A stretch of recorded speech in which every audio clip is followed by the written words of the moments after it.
मुभीको सुरुवातमा हामी मीलाई देख्छौं। उनी हातमा केही सामान र एउटा क्यूट पटफिश लिएर आफ्नो भाडाको घरतर्फ जाँदै हुन्छन्। उनी आफ्नै सोचमा डुबेकी हुन्छन्। त्यही बेला अचानक एउटा केटा उनीसँग ठोकिन्छ। ती केटा हुन् डङ, जो एक पूर्ण प्लेबोय हुन्। आज एक दिन एउटै प्रेमिका त भोलिपल्ट अर्की। यो टक्करमा के हुन्छ भने मीको सबै सामान र उनको प्यारो माछा भुइँमा खस्छ। उनी आत्तिँदै हतार हतार आफ्नो सामान उठाउन थाल्छिन्। यो देखेर डङलाई थोरै ग्लानी महसुस हुन्छ र सहयोग गर्न अगाडि पनि आउँछन्। त्यसपछि मी उनलाई एउटी सानो मुस्कान दिएर धन्यवाद भन्छन् र सिधै आफ्नो घरतिर लाग्छन्। अब जति बेला मी आफ्नो सबै सामान कोठाभित्र राख्न आउँछिन्, त्यही बेला उनकी घर मालकिनी आइपुग्छिन्। कुनै औपचारिकता नगरी सिधै भाडाको कुरा गर्छिन् कि भाडा कहिले दिने, तर मी केही नभनी चुपचाप पैसा दिन्छन्। घर मालकिनीको अनुहारको खुसी त हेर्नुहोस्, मानौ कि उनलाई लटरी नै परेको होस्। बाहिर गएर उनी अन्य महिलाहरूलाई भन्छन्, यो केटीसँग धेरै पैसा छ, लाग्छ यो कसैको सुगर बेबी हो। त्यसपछि त साथीहरू, टोलका सबै महिलाहरू कुरा काट्ने चुगली मुडमा आएर मीको बारेमा एकदमै नराम्रो कुराहरू गर्न थाल्छन्। अचम्मको संसार छ, जो चुप्पो गागेर बस्छ उसको बारेमा सबैले बोल्छन्। केही बेरपछि त्यहाँ एउटी सुन्दरी युवती आउँछिन्, जो डङको नयाँ मोडल प्रेमिका हुन्। उनी डङको कोठामा छिर्दा यस्तो लाग्छ मानौ फ्यासन सो भइरहेको छ। अनि जति बेला कोठाको ढोका बन्द हुन्छ, डङ रोमान्टिक मोडमा आएर ती युवतीलाई आफूतिर तान्छन् र दुईजना बीच पूरा रोमान्स चल्छ। केही समयपछि डङ आफ्नी प्रेमिकालाई बाहिरसम्म छोड्न आउँछन्। पूरा एटिट्युड घमण्डका साथ बारदलीमा उभिएका बेला उनको नजर मीमाथि पर्छ, जो कसैसँग फोनमा कुरा गरिरहेकी हुन्छन्। अब डङलाई ठूलो जिज्ञासा, क्युरियोसिटी हुन्छ र उनी सोध्छन्, तिमीले अहिलेसम्म मलाई आफ्नो नाम किन भनिनौ? तिम्रो नाम के हो? तर मी त एक मुस्कान दिएर मात्रै गुड नाइट भन्छन् र जान थाल्छिन्। ओहो, तर यो के भयो? अचानक डङको प्यान्ट बारदलीको फलामे रेलिङमा अल्झिएर खुस्किएर तल झर्छ र मीको आँखा अगाडि नै लाइभ कमेडी सो सुरु हुन्छ। साथीहरू, मी हतार हतारमा त्यहाँबाट भाग्छिन् र डोङ पूर्ण रूपमा शर्मिन्दा हुन्छन्। प्यान्ट सम्हाल्ने क्रममा त उनको कन्फरेन्सको प्यान्ट, सायद अन्डरवेयर वा इनरवेयर भन्न खोजिएको पनि तल खस्छ। कल्पना गर्नुहोस्, अर्को दिन मी आफ्नो थेरापी सेन्टर जान्छन्। त्यहाँ एउटी केटीले उनलाई भन्छन्, ए तिमीले सेन्टर जोइन गरेको जम्मा 2 हप्ता भयो, तर सबै ग्राहकहरू तिमीसँगै थेरापी लिन चाहन्छन्। तिमीले के जादु गर्यौ यार? मी पनि हाँसेर भन्छन्, अरे यो त मेरो राम्रो भाग्य हो, नत्र म त खासै केही गर्दिन। यति नै बेला एकजना पुरानो थेरापिस्ट पनि आइपुग्छिन्। उनी 2 हप्ताको बिदाबाट फर्केकी हुन्छन् र मीले आफ्नो ठाउँमा काम गरेको देख्दा उनलाई पटक्कै मन पर्दैन। आँखाबाट त यस्तो लाग्छ कि उनले मीलाई अहिले नै मार्न चाहिरहेकी छन्। फेरि मी एउटा ग्राहकलाई थेरापी दिन कोठाभित्र जान्छन् र बेडमा सुतिरहेको देखेर झसङ्ग हुन्छन्। साथीहरू, ए यो त त्यही केटा रहेछ जसको त्यो रात प्यान्ट खसेको थियो, डोङ। मी उसलाई देख्ने बित्तिकै हाँस्न थाल्छिन् र डोङ मजाक गर्दै भन्छन्, ए तिमी यहाँ काम गर्छौ? तिमीले त्यस दिन मलाई यसै कारणले व्यवस्था गरेकी थियौ ताकि यहाँ आरामले मेरो मसाज गर्न सकौ। के कुरा हो? मी पनि साथीहरू एउटा साधारण मुस्कानका साथ जवाफ दिन्छन्। मी भन्छन्, सुन्नुहोस्, यो थेरापी सेन्टरमा तपाईलाई स्वागत छ। तपाईँ आरामले सुत्नुहोस् ताकि म सजिलैसँग आफ्नो काम गर्न सकौँ। साथीहरू, डोङ पनि मसाजका लागि बिल्कुल तयार हुन्छन् र साथै चञ्चले मुस्कानका साथ फेरि मीलाई उनको नाम सोध्छन्। तर मीको जवाफ एकदमै फिल्मी शैलीमा आउँछ, मेरो नाम मेरो टिप पेपरमा लेखिएको छ। यो सुनेर डोङ हल्का शर्माउँछन् पनि। उनी पहिले आफ्नो नाम बताउँछन् र त्यसपछि मसाज सुरु हुन्छ। मसाजको दौरानमा हाँसो मजाकको सिलसिला चलिरहन्छ र बिस्तारै बिस्तारै डोङको मनमा मीप्रति केही भावनाहरू आउन थाल्छन्। अब उनी यी नयाँ भावनाहरू आफ्ना साथीसँग बाँड्छन्। साथीले त उनको मजाक उडाएर भन्छन्, मान्यौ कि तिमी प्लेबय हौ, प्रेमिका बनाउनु तिम्रो लागि सामान्य कुरा हो, तर त्यो केटी त एक मसाज थेरापिस्ट हुन्, उनलाई हासिल गर्न सजिलो काम हुने छैन। बस साथीहरू, यो कुरा डङलाई अलि घोच्छ र आफ्नो इगो बढाउनका लागि उनी आफ्नो साथीसँग बाजी लगाउँछन् कि ल हेर, म मीलाई हासिल गरेरै छाड्नेछु, हेर्नुहोला। यसरी डङको मिसन सुरु हुन्छ। अब उनी डोङ हरेक दिन कुनै न कुनै बहानामा मीको पछाडि लागिरहन्छन्। उनीसँग कुरा गर्ने प्रयास गर्छन् र हरेक दिन थेरापी सेन्टर जान्छन्, मात्र यो हेर्नका लागि कि मीले उनलाई देखुन्। वास्तवमा त उनी मीसँग फ्लर्ट गर्ने सुरमा हुन्छन्, तर साथीहरू, मी पूर्ण रूपमा व्यावसायिक मुडमा हुन्छन्। उनको कुनै पनि कुराको जवाफ दिँदिनन्। अनि यी सबैको बीचमा मीको टोलका महिलाहरू अझै पनि उनको पछि लागिरहेका हुन्छन्। उनीहरू सधैँ मीको बारेमा नराम्रो कुराहरू गरिरहन्छन्, मानव उनीहरूको जीवनमा अरू कुनै कामै छैन। तर साथीहरू, मी यहाँ पनि हिम्मत देखाएर ती सबैलाई व्यवस्था गर्छिन् र आफ्नो काममा राम्ररी ध्यान केन्द्रित गर्छिन्। ल, फेरि एक दिनको कुरा गरौँ। डोङले केही नयाँ प्रयास गर्छन्। उनी मीको घरमा एउटै सानो माछा लिएर आउँछन् र भन्छन्, तिम्रोमा एउटा माछा छ नि, मैले त्यस दिन देखेको थिएँ, सोचे त्यसको लागि एउटा साथी लिएर आऊँ, कृपया यसलाई मेरो उपहार सम्झेर राखिदेऊ। मी त हल्का आश्चर्यचकित पनि हुन्छन्, तर माछा लिन्छन् र डोङ त खुसीले गदगद हुन्छन्। र साथीहरू, यहाँ मी पनि मनमनै उनलाई हल्का मन पराउन थाल्छिन्, तर अहिलेसम्म उनीहरू दुईजना बीच कुनै ठोस कुरा भएको थिएन। फेरि एक दिनको कुरा हो, मीको कोठामा एकजना मान्छे पस्छ र खराब नियतका साथ मीमाथि जबरजस्ती गर्न खोज्छ। तर त्यही बेला डोङ त्यहाँ आइपुग्छन् र रिसले चुर भएर त्यो मान्छेलाई यति नराम्रोसँग पिट्छन् कि के भनौँ, सिधै पुलिस स्टेसन लिएर जान्छन्। पुलिसले पनि त्यो मान्छेलाई पक्राउ गर्छ र यसरी डोङले मीलाई एउटा ठूलो मुसिबतबाट बचाउँछन्। त साथीहरू, यो घटनापछि मी र डोङ बीचको सम्बन्ध अलि गहिरो हुन्छ। उनीहरू दुवैजना सँगै एउटा रेस्टुरेन्ट जान्छन्, जहाँ उनीहरू एकअर्काको बारेमा अलि बढी जान्ने प्रयास गर्छन् र यसरी यहाँ रोमान्टिक माहौल सुरु हुन्छ। त्यही बेला डोङकी आमाको फोन आउँछ, जो उनलाई आफू कहाँ बोलाउन चाहन्छन्, तर डोङ सिधै अस्वीकार गर्छन्, किनभने अब उनको दिमागमा अरूलै कुरा चलिरहेको हुन्छ। अब त हामीलाई लाग्छ कि डोङको प्लेबोय व्यवहार अब गम्भीर हुन थालेको छ। तर साथीहरू, जब मीले यो देख्छिन् कि डोङ आफ्नी आमाको कुरा मानिरहेका छैनन्, उनलाई अस्वीकार गरिरहेका छन्, तब उनलाई अलि अनौठो लाग्छ। त्यसैले मीले सोध्छिन्, तिमी आफ्नी आमासँग किन बस्दैनौ? भन त, कि तिमी आफ्नो आमालाई माया गर्दैनौ? डोङ हल्का मुस्कुराउँदै भन्छन्, अरे तिमीले मलाई छिट्टै जज गर्यौ नि, म आफ्नी आमालाई धेरै माया गर्छु पागल। यो सुनेर मी अलि लजाइन्। त्यसपछि दुवैजना त्यहाँबाट घरका लागि निस्कन्छन्। बाटोमा डोङ फेरि आफ्नो चञ्चले मुडमा अन हुन्छन् र मीलाई हल्का जिस्क्याउँछन्। मी पनि लजाउँदै मात्र मुस्कुराइरहन्छन्, तर भित्रभित्रै धेरै खुसी हुन्छन्। र जब उनी घर पुग्छिन्, तब देख्छिन् कि उनकी छोरी मिन त्यहाँ उभिएकी छिन्।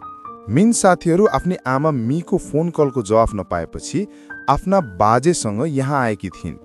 मी अलि चकित हुन्छन् र डोङलाई परिचय गराउँदै भन्छन्, यी मेरी जैविक छोरी हुन्, जसलाई म साँच्चै धेरै माया गर्छु। तर साथीहरू, यहाँ डोङ पनि अचम्मित हुन्छन्, तर उनी यहाँ केही बोल्दैनन्। त्यसपछि उनी सिधै आफ्नो घरतिर लाग्छन्। र जब मी आफ्ना बुबा भनेको आफ्ना नानालाई भेट्छिन्, तब उनमा थाहा हुन्छ कि उनले अहिलेसम्म आफ्नो जुवा खेल्ने लत छोडेका रहेनछन्। यसपालि पनि बुबा पैसा हारिसकेका छन् र मीसँग फेरि ऋण तिर्नका लागि पैसा माग्छन्, अनि मीको रिस सानो ज्वालामुखी जस्तै फुट्न थाल्छ। तर बुबाले माफी मागेपछि उनी फेरि पनि उनलाई $2500 दिन्छन्। तर हो, यसपालि उनले आफ्नो बुबालाई फेरि कहिले यस्तो नगर्ने वाचा गराउँछिन्। बुबा, तपाईले याद राख्नुहोस्। र उनकी छोरी मिन त्यहाँबाट जानुअघि आफ्नी आमालाई एउटा महत्त्वपूर्ण कुरा भन्छन्, मम्मी, तपाईले अब अगाडि बढ्नुपर्छ। कहिलेसम्म तपाईँ ड्याडका नराम्रा यादहरूसँग बाँचिरहनुहुन्छ? कृपया मुभ अन गर्नुहोस्, खुसी हुनुहोस्। मलाई तपाईँको खुसीमा नै आफ्नो खुसी मिल्नेछ। यो भनेर मिन हिँड्छिन् साथीहरू, तर मीको मनमा गहिरो छाप छोडेर जान्छन्।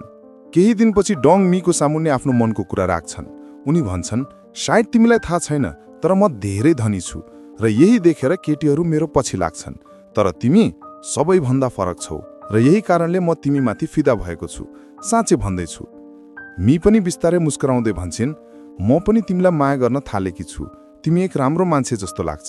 दुवैजना यसरी एकअर्कालाई मायालु नजरले हेर्छन् र बिस्तारी बिस्तारी एउटा रोमान्टिक चुम्बन साटासाट गर्छन्, अनि केही बेरपछि मेकआउट गर्छन्। त्यसपछि त यस्तो लाग्छ मानौ उनीहरूको संसार उनीहरू दुईजनामा मात्रै सीमित भयो। अर्को बिहान उठेपछि डोङ र मी सँगै नास्ता गर्छन्। डोङ उनलाई बताउँछन् कि आज उनकी हजुरआमा यानि नानीको जन्मदिन हो, जो उनको घरमा बस्छिन्। साथै उनी भन्छन् कि आज म तिमीलाई आफ्नी आमासँग भेट गराउन पनि लिएर जान्छु। र साथीहरू, मी यो सुनेर धेरै खुसी हुन्छन्। दुवैजना डोङको घर पुग्छन्, जहाँ डोङ आफ्नी आमालाई परिचय गराउँदै भन्छन् कि मम्मी, यी मेरी प्रेमिका हुन्। र मी पनि आफ्नो तर्फबाट डोङकी हजुरआमालाई फुल दिन्छन्। तर जब डोङकी आमाले मीको पेशा र उनको उमेर थाहा पाउँछिन्, तब उनी त हाँसो मजाक गर्न थाल्छिन्, मानौ उनले मीलाई ठट्टामा यानि लाइटली लिइरहेकी छिन्। र यो सुनेर मीलाई ठूलो दुःख लाग्छ कि किन यी मेरो पेशाको मजाक उडाइरहेकी छिन्। उनी त्यहाँबाट केही नभनी जान्छन्।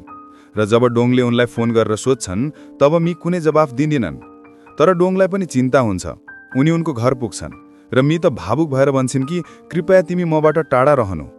मी भन्छन् मलाई लाग्छ कि हामी बेग्लै संसारका मान्छे हौं र यो सबै मेरो लागि ठिक छैन।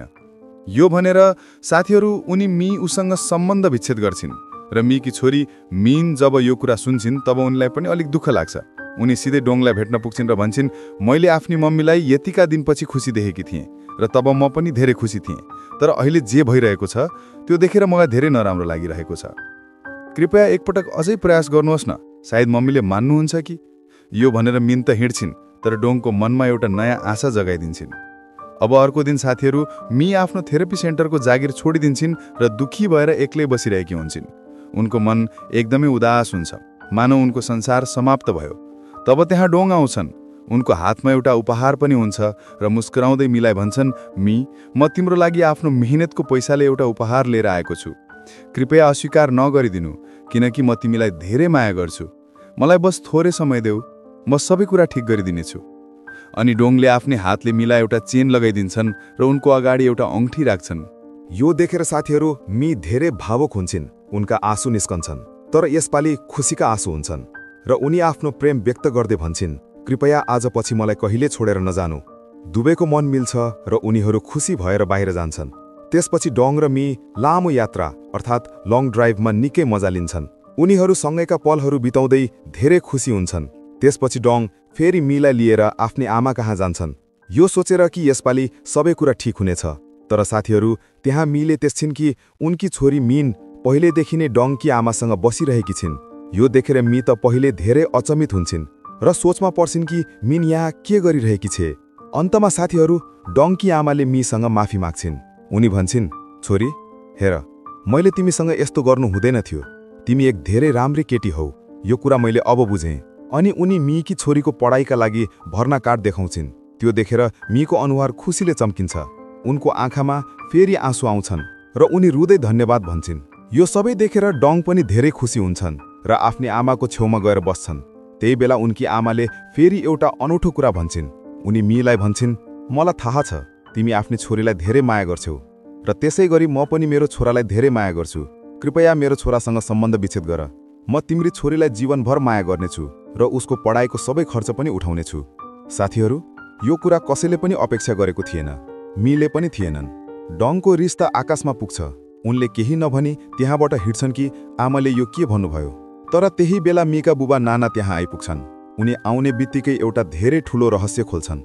उनी मीलाई भन्छन् मी, मैले तिमीबाट एउटा धेरै ठूलो कुरा लुकाएको छु, जुन कुरा डोङको परिवारलाई मात्र थाहा छ। जब तिमी सानी थियो मैले पैसाका लागि तिमीलाई लागु औषध खुवाएर 2 पटक बेचेको थिएँ। मलाई पैसाको धेरै आवश्यकता थियो र त्यही समयमा तिम्री छोरी मिनको जन्म भएको थियो। मलाई त्यो बेला धेरै बाध्यता थियो, त्यसैले मैले यस्तो गरेँ। साथीहरू यो सुनेर मीको त मुटु नै टुट्छ। उनलाई आफ्ना कानहरूमा विश्वासै लाग्दैन कि उनको आफ्नै बाबुले पैसाका लागि उनको व्यापार अर्थात् मानव बेचबिखन गरेका थिए। मीको पूरा विश्वास टुट्यो साथीहरू र उनी पूर्ण रूपमा भाँचिन्। तर अब डोङले उनको हात समात्छन् र सबैका सामुन्ने बन्छन्। मलाई कुनै फरक पर्दैन कि मीको विगत के थियो, म त बस यसलाई माया गर्छु र यसले मलाई माया गर्छ। मेरो लागि यति नै काफी छ र हो म मीसँग नै बिहे गर्नेछु। डोङका कुराहरूले साथीहरू मीलाई हल्का सम्हाल्छ। उनीहरू दुईजना एकअर्काको साथमा उभिएका हुन्छन्, चाहे संसार उनीहरूको विरुद्धमा नै किन नहोस्। त्यही बेला डोङको साथी पनि त्यहाँ आइपुग्छ, जससँग उनले मीलाई पाउनका लागि बाजी लगाएका थिए। तपाईलाई याद होला? ऊ हाँस्दै भन्छ डोङ पागल नबन, तैँले यसलाई माया गर्दैनस्। तैँले त सिर्फ एक रातको लागि मेकआउट गर्नका लागि मसँग शर्त लगाएको थिइस्, याद छ? र अब यसको कारणले आफ्नो आमालाई यति धेरै दुःख नदे। साथीहरू यो सुनेर मीकी छोरी मिन धेरै रिसमा आउँछिन् र डोङलाई साँचो बोल्न भन्छन् कि के साँचो हो, छिटो भन्नुहोस्। डोङले केही बोल्नु अघि नै उनकी आमाको स्वास्थ्य बिग्रन्छ र सबैजना मिलेर उनलाई अस्पताल लिएर जान्छन्। यो सारा ड्रामा देखेर मीले निर्णय गर्छिन् कि उनी अब डोङसँग बिहे गर्ने छैनन्। उनी चाहदिनन् कि आफ्नो कारणले डोङकी आमालाई थप दुःख होस्। अस्पताल बाहिर मीले डोङसँग भन्छन् हेर, हामीले ब्रेकअप गरिहाल्नुपर्छ। सायद हामी यो जन्ममा एकसाथ हुन सक्दैनौँ, तर हो हाम्रो प्रेम सधैँ जिउँदो रहनेछ। यो सुनेर डोङ टुट्छन् र धेरै रुन्छन् पनि। मी उनलाई सम्झाउँदै भन्छन् हेर तिमी आफ्नो आमाको मनपर्ने केटीसँग बिहे गर।